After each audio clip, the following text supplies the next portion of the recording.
Hello, Internet, and welcome to another episode of Experimental Cataclysm, the show where we talk about recent changes to the experimental version of Cataclysm Dark Days Ahead. There were roughly 10 billion changes in the last 2 weeks, so this is probably going to be a long show, and I'm going to try to gloss over a lot of the small changes very quickly. Additionally, it's been another really rough week for me, so this is probably super late, which we don't have to talk about that, but yeah, as an edit here, I did cut some things that were less important to try and save myself some time, but we're going to see how this all turns out. Additionally, if you haven't seen it, I did start posting a new Cataclysm series. I'm probably just going to call it the Laura Kincaid series. And the goal here was to do something like a roleplay and then illustrate it as best I could using AI-generated art. Now, I don't know if roleplay is the right word. It's more like playing the game using some creative writing, audiobook style type stuff rather than a roleplay, I guess. And additionally, unfortunately, only one of those videos has gone off, and it's really not good until like the third episode, and I'm really behind, and everything is terrible, and let's just move on. But anyway, let's get into the show here. First up, being brief, from mail clips, we've got the ability to direct NPCs to a specific location. Now, I thought we already had this, but apparently not, and this was ported from Tish, which I believe is the fork that was made by Knight Prianic when he left CDDA. Now, I don't know, I haven't really looked at it. Anyway, in the chat menu, using the capital C key, you can now direct your NPC to a specific location. This is really great for when you want them to be the target instead of your own character. You can point them into a building and then observe to see if any enemies come out to meet them, or if they suddenly take off in a specific direction, that would indicate a monster is there or something like that. After reaching the target location, they do immediately return to you unless they spot an enemy or something else grabs their attention, and this is really simple, but it's definitely a valuable instruction for us to have. Next up today from Cass Wedson, we've got a buff to loot that we would find in cars. Now, cars in the game are pretty terrible. Almost they never have items, and when they do, it's usually just a jack and maybe a spare tire. And look, that's great, don't get me wrong. 2 years ago, finding a jack or a tire was actually really rare, which was unfortunate. However, it would be nice if they had more stuff in general. So this PR adds some miscellaneous items to vehicles, which is mostly tools and toolboxes. And this is pretty great. I've always felt like road kits and tools should be more common in vehicles. I personally drive for a living, so I do have a decent little kit in my car, but usually when I say that, I always thought everyone had like a road kit in their car, but most people reveal that's not typical and they don't have anything. So although I am glad to see more loot here, tools might make sense if they were restricted only to vans or work trucks type vehicles. Now, I think in normal civilian vehicles we'd be much more likely to find I don't know really, like towels maybe, or a blanket in the back, or probably old food containers, or a bottle of half-empty water or something like that. I'm not really sure what normal people have in a car. Probably a petrified French fry that fell under the seat like 6 years ago and is now hard enough to cut glass. But anyway, regardless, some better car loot here, that's always welcome in my opinion. Next up today from Sergey Rocks 100, we've got the addition of wooden chest crafts. Basically, apparently, wooden chests could be found in houses, but they were not craftable. Now, I personally love trunks. I got one as a gift from a family friend when I was like 11, and ever since then, they're like my favorite storage device. They're also obviously very standard in video games, obviously, Minecraft trunks and things like that, so it makes sense for us to have them. It's very simple. It's in the construction menu, takes about 80 minutes to make. It requires hammering and sawing, and is mostly just made of wooden panels. I have no real other thoughts about this here, and I personally almost never use storage containers or shelving units in the game, but it does exist now, and I like that it exists. Next up today from Skelly Boy, we've got zombie versions of goats and sheep. Previously, these did not have zombie versions, and now they do. Both have less HP than a standard zombie. Goats are faster and sheep are slower. Both of them have very low-level armors to them. They're pretty easy to kill. Now, the only objection I have here really is that a goat does more damage with a basic attack than a standard zombie. I'm guessing this is to reflect that they can headbutt. I just don't know that I would personally have put it that high. Otherwise, though, these are pretty basic. They don't have any special attacks or anything that makes them exceptionally dangerous. So yeah, happy to see these get zombie variants. We essentially want every creature in the game to be able to be zombified, so always a good thing to see this. Next up today from Fairy Armadillo, we've got a fix for Molt descriptions. Now, I mentioned this in the last episode. I think I just put text on the screen because I was really rushing to get that video out. But basically, the effect for molting had these really long descriptions that were cut off in the character menu. And since this effect would immobilize the player for up to 15 minutes, it was like super important that the effect be visible and able to be read by the player. Otherwise, someone would eventually have died to this effect because they didn't know what it did, and obviously that would be very frustrating. So I made an issue for this last week, and Fairy Armadillo has now shortened the effect descriptions to make it more readable. Now, I'm sure it probably sucks to have to cut apart the effect that you wrote originally, but shrinking it made it visible, so yeah, that obviously is very important. And I wanted to shout this out specifically because Fairy Armadillo responded to my issue almost immediately and had submitted a fix within a day or two. I really respect the hustle. It's always nice when I see someone respond so quickly. It's always very impressive to me. So yeah, although these descriptions were trimmed, they should now convey that, like, you know, hey bro, get to a safe place. You're about to birth yourself out of your own hard carapace, and you probably don't want to be outdoors when that happens. Next up from Wax Cat Ape, we've got an appliance that lets you set a direction for its light. So to be brief with this, you know how when you install a headlight, it allows you to choose which direction that headlight is facing. Well, now we will have this support for a floodlight appliance that uses the appliance system. So you can set this up in the construction menu like you would any other appliance, and when you place it, you will select a direction for the cone of light. So okay, I did hit a bit of a snag on this one. While I was testing it, I discovered that the required components for the directional floodlight are unobtainable. So currently, as of the time of me writing this, which at this point was like a week ago, so I don't know, it might have been fixed by now, but as of that time, it was not something you could make. Now, I did make an issue for this, and the creator responded almost immediately, stating that they indeed forgot to add a crafting recipe for the component. And since they were so prompt, I imagine this will be resolved in the nearish future, if not already resolved by the time this video goes up. Oh, and literally another update, like 10 minutes after that, I wrote another update here. They already submitted a PR to add that crafting recipe. So once again, I really respect the hustle here. Good job. You know, I appreciate when people respond so quickly. I think that's a very admirable quality to have in this sort of open source game. And so hopefully soon you will be able to craft a directed floodlight appliance, but for now, we're just going to move on. Next up today from Tread 4, we've got the ability for NPCs to read ebooks. Now this looks pretty straightforward. You'll take a tablet or whatever you have the books on, and in the conversation menu with your NPC, you will direct them to read from it. Now I have not used the digitizing books feature that we have in the game, so I'm not 100% on how all of that works. I don't know if the e-readers you find in the game come with books on them, or if it's only ones that you, like, the player manually loads onto the device. However, really regardless, we had the ability for NPCs to read regular books, and it makes a lot of sense for them to also be able to read ebooks as well. And I know I'm glossing over this due to my lack of knowledge in the area, but to me this seems like a really great feature. Next up from A Noob in Disguise, which, by the way, I saw a lot of PRs from them in the last 2 weeks, just in general. Obviously, they've been putting out a lot of work lately, and they deserve a shout out for it. But anyway, this PR makes it so that Hub 01 is now globally unique. So basically, Hub 01 is a location that has a questline and NPCs and some pretty cool stuff going on. However, because it was not globally unique, you could have multiple hubs spawn in the game. Sometimes they would even spawn really close to each other, and the problem with this is that it would permanently break their questline. Or a quest NPC might spawn at the wrong hub, and you'd have to figure out, like, okay, well, I got the quest at the first hub, but did my NPC spawn at like the third hub? So it caused a lot of problems. Anyway, making this globally unique means that there will hopefully not be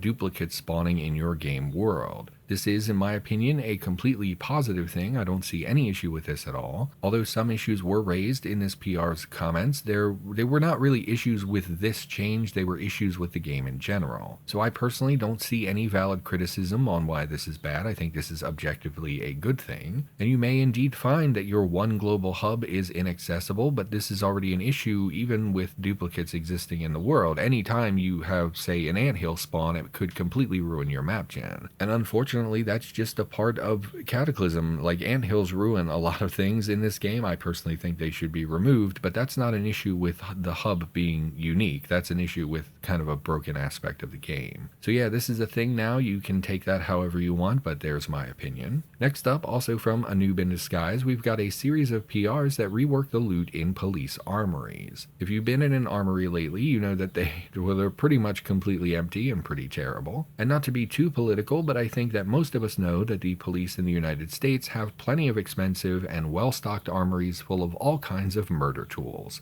While it makes sense that quite a lot of it would have disappeared due to their fighting against the zombie apocalypse, the number of items available means it would be very unlikely to find them completely empty of loot. So, an effort was made to buff the armories in general, and then there were some follow-up PRs that continued touching up the spawns and fixing some out-of-whack balance stuff. So as for the actual content here, I personally don't really know how to feel about it. It's pretty generous with the loot, and you know me, my refrain is always that guns are not consumable, but ammo is, so I'm overall happy to see the number of guns floating around increased. However, it is kind of complicated. So for example, most of our map gen is small towns and rural areas, so you would think like, okay, a rural police force would not be heavily stocked like a city police force. However, we can't differentiate that in the game, so in that regard, it's really hard to pin down like realism. It's also New England, which isn't super known for heavy-handed policing. It's not like the LAPD with their armored vehicles and grenade launchers and etc. But then again, there are obviously big cities in New England, and police forces in general in the United States tend to have really enormous budgets. And then you figure, well, they probably do have a lot of guns and ammo on hand, but they're also the ones directly in the line of fire during a zombie apocalypse, so probably people would have taken a lot of guns and ammo when they're out fighting zombies. Obviously, in the first days of a zombie apocalypse, the police would be on the front lines dealing with all of that stuff. And they would have been prime loot locations for officers or even civilians after the fall of civilization because they're known to contain a lot of weapons and ammo. However, they would also be very secure, so how easy would they be to loot? Anyway, hopefully that confusing mess of logic made sense to you. I'm getting pretty tangential here. My point is that I have no idea whether they should be well stocked or mostly looted. I think there are really good arguments for both sides. Me personally, I like seeing more guns spawn in the game, period, full stop. That's just what I want to see more of. And the loot here used to be so pitiful, and I think it did need a buff in general. But if you came to me with an argument saying that this is too generous because of some of the reasons I just listed above, I would completely understand your perspective. Now hopefully that all makes sense. I'm just saying it's hard to balance this, and there will be arguments on both sides, and I think they're both valid. So yeah, I mostly like this change. One of the things they did was to make each locker a specific theming as well, which I really like. So for instance, one locker might be a pistol locker with handguns and relevant ammo, and another locker might be for a long gun and etc. I really like that sort of individual themed loot per locker. It makes it a much more coherent experience because those things would be found more or less together. And I think that was a really smart way to do this. I think it made a lot of sense, and I think it's a really cool decision. Kind of like we have single-use storage for, well, it doesn't matter. We've talked about that in the past. But anyway, feel free to argue amongst yourselves in the comments about whether the loot balance is correct. At this point, I have no firm opinion. Next up, well, I was initially going to talk about all of these individually, but I think that's going to lead to like a really long segment, and I'm trying to save time, so let's just bundle these together. Basically, we had at least 4 PRs that added various helms and helmets from different eras of human history. One PR from Random Typer added some large, heavy helms, kind of like Great Helm style pieces. Now these are traditional armor helms from way back in the day. And another PR from Daved2700 added Vietnam era like military helmets. Obviously these are more like modern military helmets when compared to a full helm, so they're not exactly the same here. There are also 2 other PRs that I will link to in the description. I'm not going to cover all of this in detail, but all told there were tweaks and additions to various helmets in the game that you might spot moving forward. Some of these can be crafted, some of them are found in like antique stores, some are auto-learned recipes, some are book recipes. Just figured you would want to know that there are more options now for helmets, which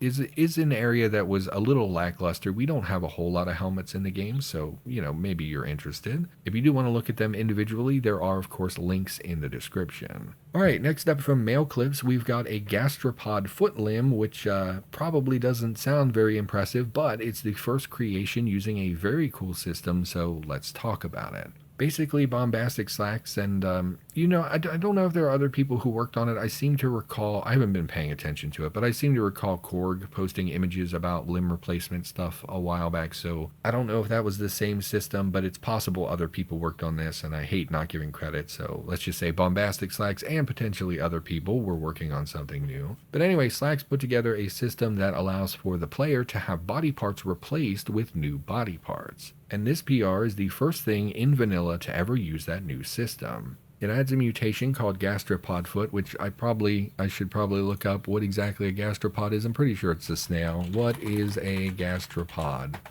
I should have asked ChatGPT. ChatGPT knows everything. Yeah, so it looks like they're just snails. So when it says foot, I'm pretty sure it's literally just like the bottom part of a snail that would move itself, as opposed to having like legs underneath of it. But anyway, this mutation requires you to have the gastropod mutation already, and once you mutate the foot, your old feet and legs will completely disappear from the game, replaced with a limb called gastrop. You can see this in the character menu, for example, and really any other menu that would normally show your body parts, your legs will be completely gone. Now this particular mutation actually seems pretty horrendous, and it has more drawbacks than it does benefits. The main issue here being that you move like 4 times slower, which is devastating in a game like this. Now there is upside to the mutation, but to me it's not worth it at all unless you really want to roleplay that you turned into a snail, basically. However, for those of you who do want to roleplay this, I imagine this is an incredible addition that you're probably going to really like. So on the actual PR here, I don't have a lot of thoughts. The important takeaway here in my mind is that we finally have the infrastructure and a way for you to replace a limb in the game. While the gastropod foot seems like a bad mutation to me, it's just the first creation to use this system. And I'm sure that all of you can imagine having extra hands or insect legs or whatever that you want to roleplay and probably have wanted in the game for a long time. It used to be that a lot of times when people would post mutations, they would show I don't know what it's called, but it's the tentacle leg mutation, basically, that replaced your legs with a mass of tentacles. Now previously that didn't really work that way, but imagine that you could actually replace your legs and have multiple tentacles instead. You would have to treat their wounds or clothe them in a specific way, or etc. Or imagine that when you grow rabbit ears or a tail, those become actual body parts in the game with their own stats and niche qualities. I think this is truly fantastic, and I think a lot of people, even if you don't necessarily understand the value of this now, I think people will really like this as it continues to expand. And this is especially true for those of you who like crafting characters or going really hard on mutation,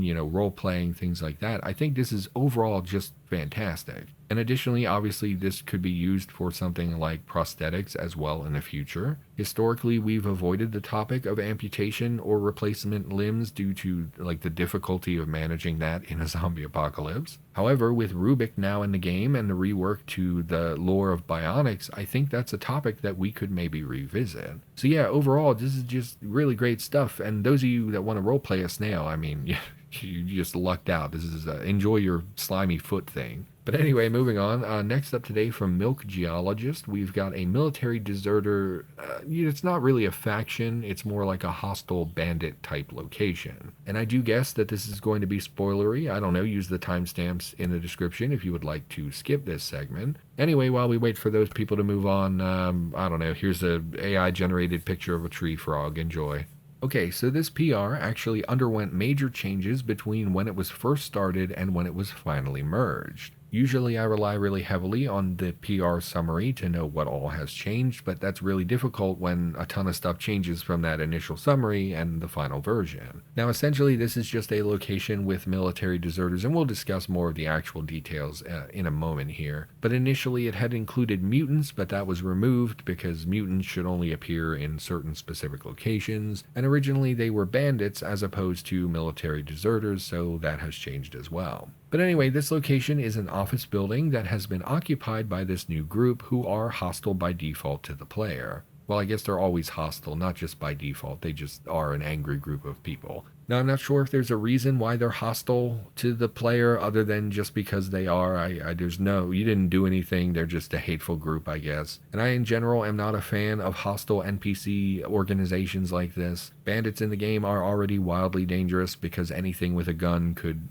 RNG into killing you with a single bullet. And while the reverse is also true, you could kill them in one bullet, the risk to the player is usually way too high to make it worth clearing out those areas. With the NPC shooting changes that we discussed in the last episode, they are also now much more likely to shoot you when they have the opportunity. And so when I first saw this, I initially thought, like, well, I'm never going to go here because it's too dangerous and there's no reward that could make it worth it. So to me, this is just a dead location. It's kind of like finding a ruined tower randomly in town. Most of the time, the answer is to just walk away because the danger to your character is too great, and why would you even bother? And I personally hate things like this because it just locks me out of an area. Kind of like the anthills that we discussed earlier. There are some things that there's no reward. It's just all penalty, and why even add that to the game? So anyway, in my opinion, it's not even worth going to this location, although you can find a lot of military gear on these enemies. Unless they have something like power armor, the risk to the player would be too great to even check it out. But anyway, that's enough rambling. Let's talk about the location. You will be able to spot this basically immediately because it appears as a deserter outpost on the map screen, and because you'll see the NPC @ symbols at the location. On the ground floor, in my initial testing the first time around, I found 8 NPCs on the ground floor, all of which are armed with M4s.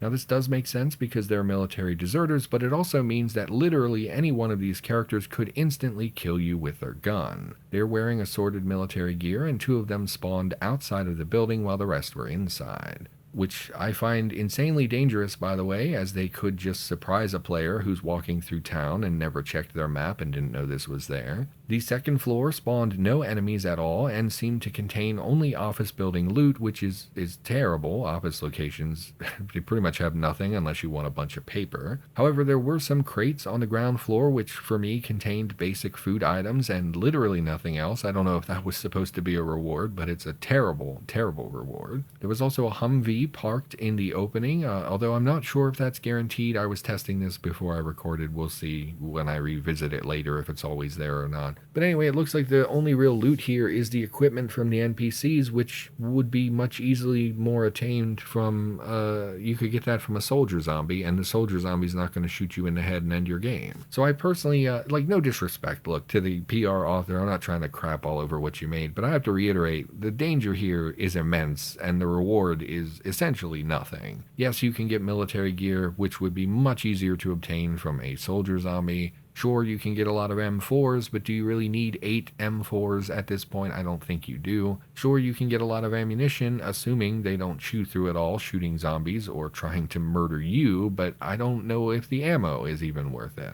And then to make the only loot on the map seemingly a Humvee and some food items, I mean, there's just no way that this is ever going to be something I explore in my casual play. At best, this will disappoint people who spend a lot of time carefully clearing the NPCs, and at worst, it's just going to kill a bunch of players for really no reason. And look, I know I'm biased. I appreciate that someone tried to add a new, unique thing, but with guns being as fatal as they are, and with NPCs all using full auto to shoot at you, I just don't see this as being a good place to go. Now take that as you will, check it out if you're interested, but my advice for basically everyone is that you will get shot in the face if you go here, and there's really nothing remotely rewarding enough to justify that risk. I also just knee-jerk am not a fan of always hostile factions and NPCs. Being a military deserter should not mean that you instantly turn into a murdering asshole, and even if it did, finding 7 other like-minded people who are ready to murder strangers just for no obvious reason seems very unlikely to me. And look, I know it's a trope in zombie or post-apocalypse media that basically everyone becomes a murderer rapist as soon as the world falls apart, but that's a load of shit. I hate that trope. It's a terrible trope that doesn't make any sense. And again, no disrespect to the creator. I know I'm crapping all over this thing. All of that is a pretty harsh assessment, and I'm definitely biased here. I promise that there are plenty of people who will like this, that want to see more hostile NPCs. don't be discouraged because some asshole unicorn is criticizing what you've created, but I just see a lot of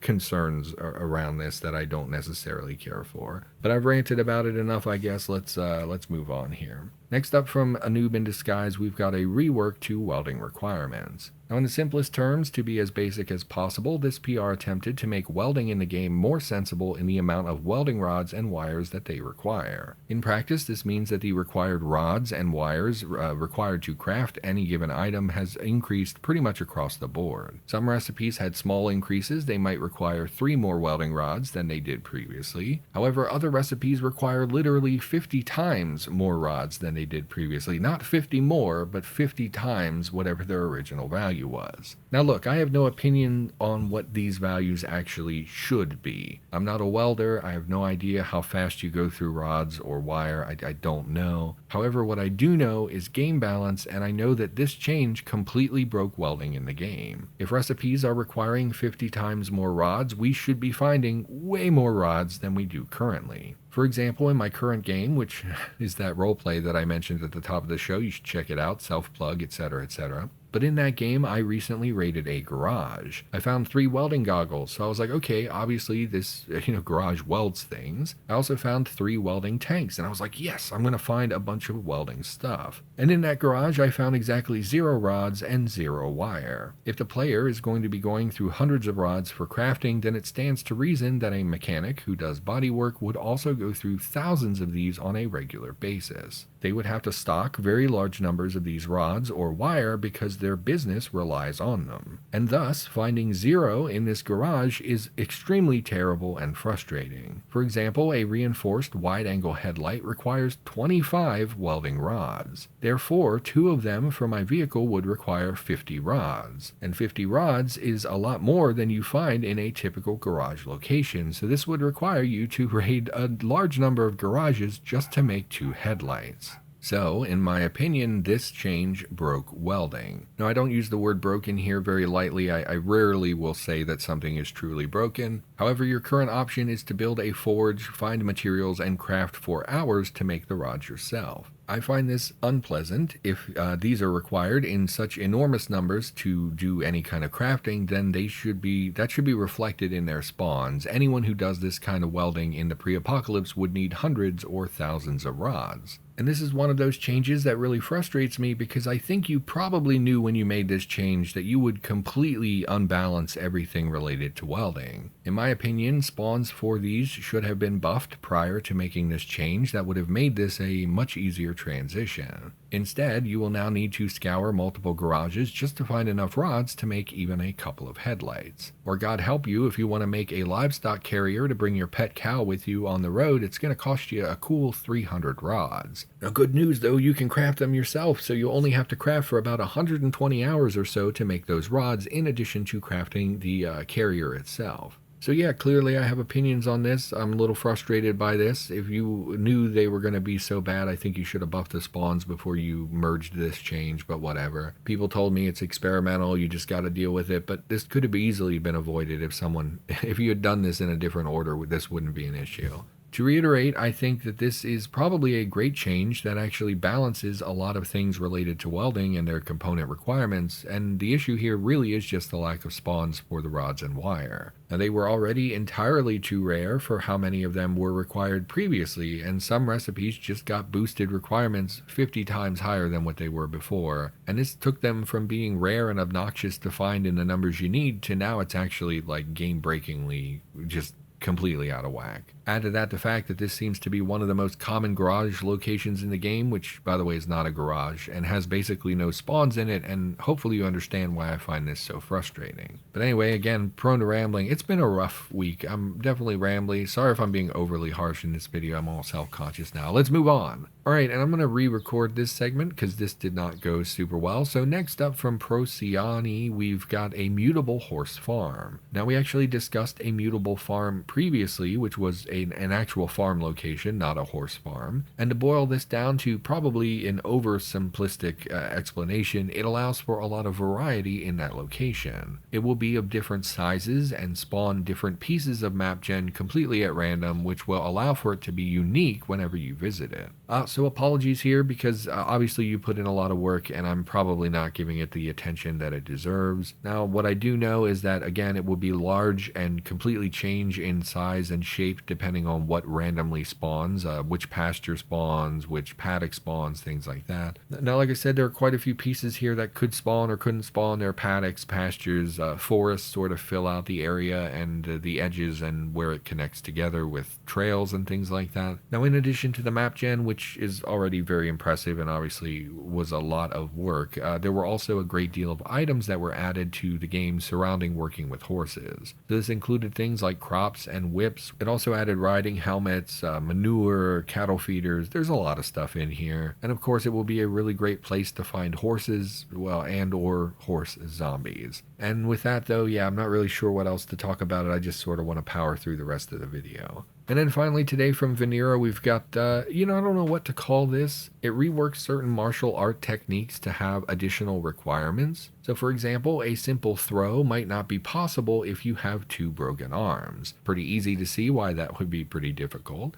Now this changed a large number of files and is an area of the game that I'm not super familiar with, which is martial arts. So I can't really talk about this in great detail, and even if I did, I would probably get some of it wrong. So from what I've seen, this is a lot of conditional type stuff, basically checking if an enemy is too big or too small for a technique, checking if the enemy is stunned or downed, things like that. And I'll assume common sense was used for a lot of this stuff. It's probably pretty difficult for you to toss a skeletal juggernaut across the room, and it's probably impossible to wrestle with a squirrel, things like that. Beyond that though, I can't really talk about it, and with that, I think the show comes to an end. That's pretty abrupt. I wish I knew more about martial arts. I probably should learn those at some point. Oh, and I'm just gonna cut myself in here at the end of the video. Hello everyone, this is me in the present. It is currently exactly 5 p.m. on Tuesday, June 27th.